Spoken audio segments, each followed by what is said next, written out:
All right, it's the McCalla Night podcast for RGV Music. We'll be listing some new local music for you to listen to, also listing some shows that are happening this weekend.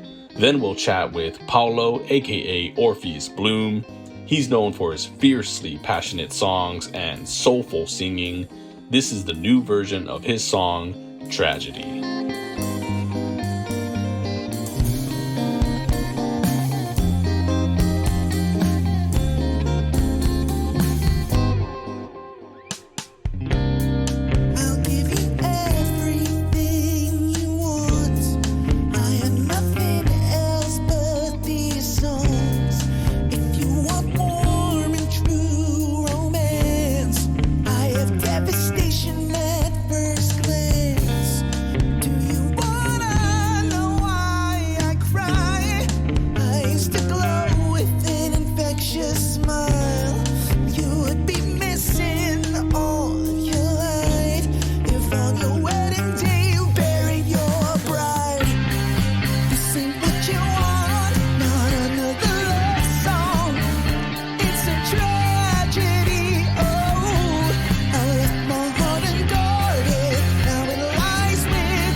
Oedipus is mother kissing, Hercules is baby killing, Icarus is hot like Medusa got revenge. I'll spit among these bitter ends, cause I have lost all that I ever know. It never gets better, it gets worse. I know that I'm cursed with an ending thirst. I search for my love from coast to coast, but all that I find is a hollow ghost.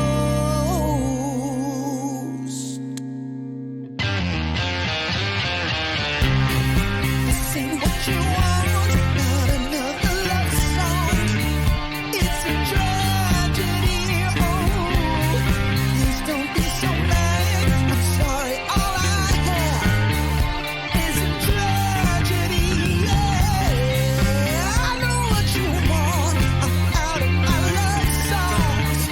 Just a tragedy, oh, I left my heart unguarded. Now the journey starts to my dearly departed.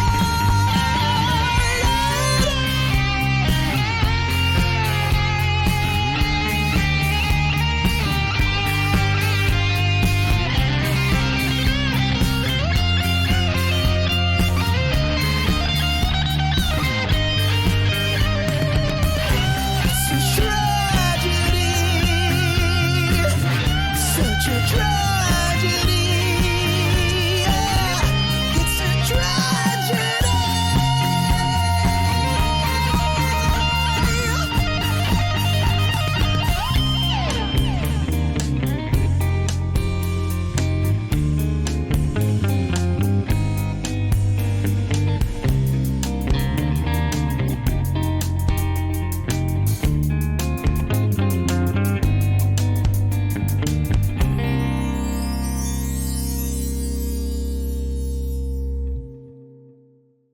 Beautiful, beautiful.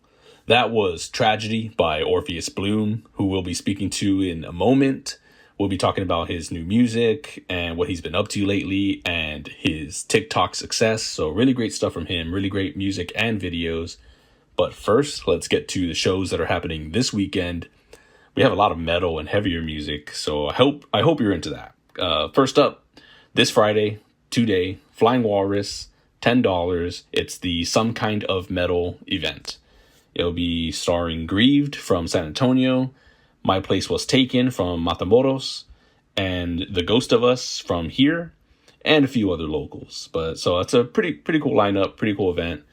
$10, Flying Walrus, tonight.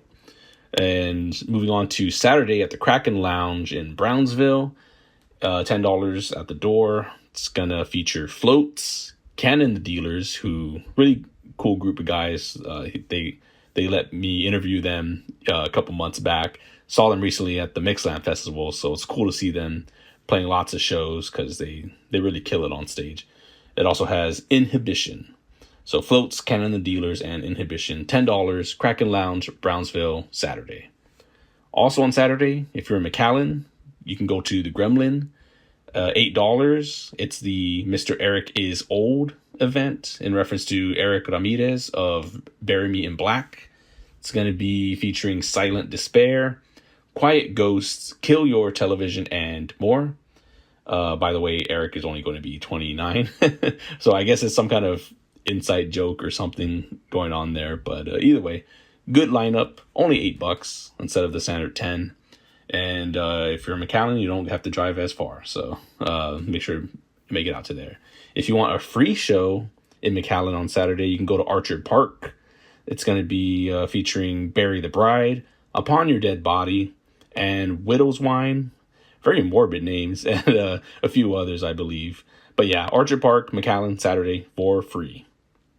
All right, well, let's get to some of the music that I came across recently that I want to share with you. I featured them in the roundups, but in case you haven't or you only listen to this on the podcast form, let's start with Lueme or Lume.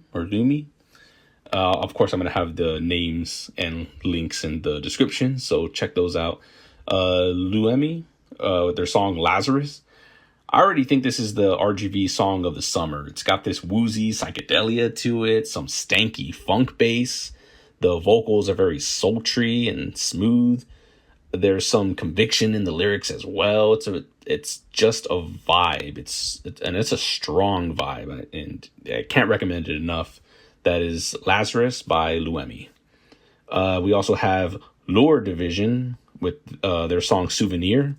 It's a blurry kind of post-punk. It's got those drowned out vocals. I'm a really big fan of that kind of style, that kind of sound. But if you like that bittersweet kind of somber, blurry feeling, but also have this like euphoric, pleasant feeling at the same time, I really recommend it. All of Lore Division's discography is like that. So if you like this song, you'll probably like their entire catalog. But so yeah, you kind of have to experience it yourself. So check that out. Souvenir by Lore Division. Last up, we got Deeper Than Skin by Temptrix. It's very well put together industrial dance music. The vocals are very haunting. It's got these longing moans and these seductive whispers. It's just got this deep and dark mystique to the whole thing. And I can't recommend it enough. Check that out. All of these songs, I'll put them in the description. But now it's time for our interview with Orpheus Bloom. You heard the talent earlier. Very great, very passionate, a lot of soul, a lot of heart. It's very maximalist in that kind of way, that kind of emotional way. We talk about his new singles, which are remakes of his previous singles, Tragedy and Ghostgirl. We talk about his involvement with the band Citrus Dream. And we have a pretty lengthy conversation about his TikTok success and his TikTok videos.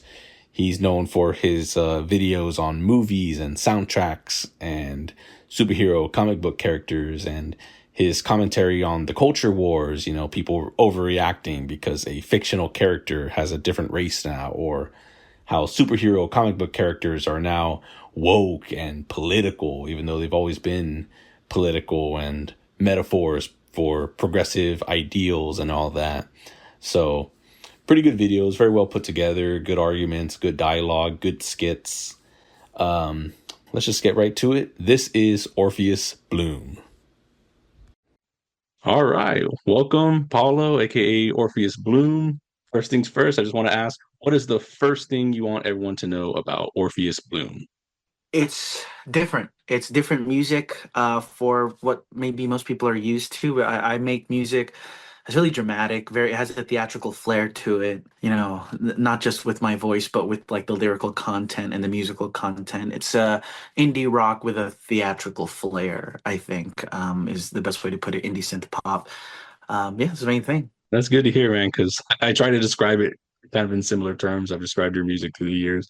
Yeah. Kind of in that sense, too. It's very exaggerated, very passionate. Mm-hmm. It's very, you put it all on the line, kind of retro, nostalgic, but it kind of has a modernized sound to it, very well produced. And your vocals, of course, always steal the show. Thank you. Thank you. Yeah, no, I'm glad that you like the production. It's done all on GarageBand. There, I think a little insecure about my production personally. I feel like I could be better at it, and I haven't really taken steps to improve it. But I do love the way it sounds. I feel like I'll never make music that I don't like hearing, so that's what I like to make. And music, I feel like the music that I make, I love that it can be indescribable and describable at the same time. I feel like I've been told my music sounds like different things to different people. I've definitely had people come up to me and give me different descriptions and what it reminds them. The main thing that I try to do with my music is I want the song to sound like it has always existed, like it's been something that has been around for years and then someone just discovered it. And I hope the music kind of complements that. There's definitely like a timelessness to the music. And it's always hard to pinpoint what decade the influences are from. It's from today's, from 70s, Oh yeah. 80s, 90s, all that. So, and speaking of your production, what motivated you to do a new spin on your two songs, the two singles? So I made those sort of by myself in my room, on my phone, even the production on that. And I have been performing with this band, Citrus Dream, amazing band, amazing local band, fronted by Miguel Alvarez. He's the main songwriter and big idea guy of that whole thing. And they've been so kind to be my backing band every time I do a show and we do our music. And jamming out with them has made me find different ways to play Ghost Girl and Tragedy. So I thought, well, I want to immortalize the versions that we have. So I couldn't get the whole band to record with me because school can get really busy, and plus they're recording their own thing. So I tried to remember as much as I could what they did whenever we did it live, and I got their approvals on the specific instrumental parts. Some of the ideas that they came up with, some of the ideas they brought with them. And I wanted to immortalize that and just redo them because I feel like going forward, a mixture of live band music plus synth will be the sound going forward. I'm always trying to improve what I'm trying to do in terms of the sonic ideals of it. So I want to take the next direction in making stuff more of a combination of both. Yeah, that's interesting. That's interesting. How's TikTok been treating you? Congratulations on your 100,000 follower milestone, first of all. Thank you. No, it's been treating me amazing. I was honestly, I did not expect to have such a huge following on TikTok, especially because of like the content I was posting was just movie stuff. I just post about movies. It's totally different from the music stuff that I do. I think one day in February of 2024, I made a parody of Letterbox interviews. Those interviews where they ask actors and directors what their top four favorite films are. I made a parody of that just before I went to school, and it got Or to the one you have pinned, right? yeah, and it got to 1 million views within 2 days, and I was like, "Oh my goodness, let me try, doubling down on this." And I was fortunate enough to have friends who were already TikTok famous, and they gave me advice on how to maintain traction and how to like just feed your audience. Instead of going for the next viral thing, just make sure your content is strong enough and that your audience and your core audience that you built enjoy what you make. So I've just been making stuff about you know, uh, it's varied from parodies of Letterbox to parodies of how Asian people are portrayed in American films to director retrospectives, composer retrospectives, and more recently, comic books and politics. Things that I'm very passionate about and also do a lot of research on it. I don't like doing things half-assed, especially when it comes to something like TikTok, which is now paying me for my trouble, which is great. And you can only keep going forward there. So it's been really great, sort of combining what I love in terms of movies and making videos and stuff. So that's been cool. It's great to hear, and I love how outspoken you are. I like your the way you format the videos. You kind of have this argument, and you have this other character. You kind of predict what the other side is going to question or come back at you at, and you kind of the video is you kind of jumping ahead, like, oh, I already got the answer to that. I already know what you're gonna ask next. You're pretty much like already predicting the comments you're gonna get, and you're answering the questions. So Well, the arguments that I base them off, like the liberal and conservative arguments, are real arguments that I've seen online. So I know, oh, this is a topic that people say, this is a phrase people say, this is what people talk about, and then I just sort of form my argument around what people have already said. I never make anything up. All the argue like I've had people say like, "Oh, you're just making up fake scenarios." I'm like, "This is a real scenario that happened. I'm just reinterpreting it and showing it to you." I try to make sure that I get their information out there. Um, especially when it comes to misconceptions and disinformation, especially nowadays. It's getting really bad in terms of disinformation. And one conclusion that I'm coming to while making these videos, and it's making me really sad, is that people always comment, and this is something I'm noticing, is like, oh, well, this is fake because a conservative or a Republican would never say, oh, I agree, or they would never admit that they're wrong. And that's something that I've come to realize, one side argument over the other. One will listen to logic and the other one will be like, well, that doesn't fit my narrative, so I'm not going to agree with you. And it can be difficult to argue with people who don't want to accept logic and facts, even though they argue with logic and facts. So that's been something frustrating that I've been sort of realizing in my videos, and I think that's a direction I'm going to go into exploring. I think exploring these ideas has helped me become a better, not only better educated in what's going on in the state of the world, but also better in talking with these people in public and having these conversations, because you just got to find a way to navigate the political spectrum that you exist in now, especially with the Valley being a little bit more conservative than I remember as a child. And I feel like this newer generation is a lot more conservative, and they feel less ashamed of their more non-PC idealisms. Like I feel like this generation has brought back the R slur, has brought back the F slur. It's been weird to experience. So I think that's something that I want to be able to tackle soon once I understand the nuance of it all. Because I love your videos, your TikTok videos where you speak about how superhero comics and their characters were always diverse. It was always political because war is a political thing. What are your favorite comic book characters and what do they represent to you, politically? So my favorite character, Spider-Man. That is a man who his responsibility is taking care of people. I don't think he has any political leaning as I know it, but if he were to vote, he would vote for the side that is for freedom. That is, he has a diverse range of characters. He was created to be like anybody. Anyone could be under the mask, which is why you don't see a single skin color, because he could be Asian, black, white, whatever. He could be anything. And the fact that he sacrificed his personal he sacrifices his personal life for the greater good, that's pretty liberal, just basically saying like, I don't think that I should individually should be successful, because individualism is capitalism. We have to individually succeed. Peter Parker works great in a team because he understands what it means to sacrifice for the greater good. He's never trying to be, but he's also human. He feels bad that he can't be great. He feels bad that he can't make money off of the stuff that he's doing.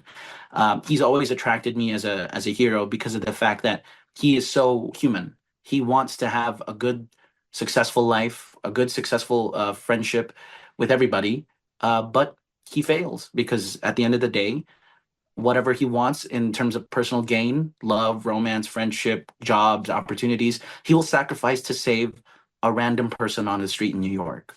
And I love that. I think that's a great message, no matter what we're doing at the moment. I feel like this is a great, like, if Peter Parker would stop to give money to a homeless person, because whatever we're going through, let's say we're on a rush and then someone asks us for money and we're like, oh, no, no, sorry, I can't. I have too much on my head. It doesn't take you 2 seconds to give money to someone who needs it. And that's what Peter Parker exemplifies. He has so much going on, but if someone's cat is stuck up a tree, he will help them. It's common human decency. He's great. Love Captain America because he represents what America could be and should be, the American promise, the American ideal. We should always question our government when it's doing wrong to the citizens. We should always give power to the people and not power to the people with the most money. And that's what Captain America stands for. Superman, people say he's a boring character, but they don't know game. They don't know that Superman is not a boring character. He is what they call a flat character arc. The world changes around his morals because his morals are so correct. Like that's what Captain America and Superman are. They are people who are always for the absolute good, and the people who are in their vicinity are changed because of their interactions with Superman and Captain America. Any last words, shout outs, any upcoming things you want us to know about Orpheus Bloom? Orpheus Bloom is going to be releasing music. I'm recording an album right now. We're going to be releasing films, short films soon under Orpheus Bloom on YouTube, and I'll be making more TikToks. Be sure to watch them and share them. And also, I want to shout out Citrus Dream. They are such a fantastic band, and they're going to be releasing new music too. And I think everyone should listen to them because their music is amazing. They're going to be releasing a single soon. They are a fun band to watch. Please get them as many shows as you want. They're so great. They're so great. I would love to shout them out. And yeah, that's as much as I can think about right now. All right, that was Orpheus Bloom. What a great conversation. I'm kind of sad that I had to cut it way short, but I don't want the episode being too long. I kind of want y'all to get to your weekend already. So have a great weekend. Enjoy the new RGV music. Enjoy the RGV shows if you're out there. And I'll see y'all next week on the McCallumite podcast. Let's close it out with another song by Orpheus Bloom. This is Ghostgirl.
Always remember you and me together forever.